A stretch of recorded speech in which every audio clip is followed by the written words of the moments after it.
Why pursuing happiness is a Stoic misstep. 1. Happiness is not the goal. The Stoics don't chase happiness. They live with virtue and let happiness follow. 2. The more you chase happiness, the emptier you feel. You can't hold happiness like an object. It's a shadow. It appears when you walk the right path. 3.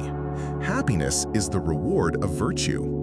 A Stoic doesn't ask, "How can I feel good?" They ask, "What is the right thing to do?" And peace follows. 4. You don't control emotions, you control your response. Stoicism isn't about feeling nothing. It's about not letting feelings control your life. 5. No one can steal your inner peace unless you let them.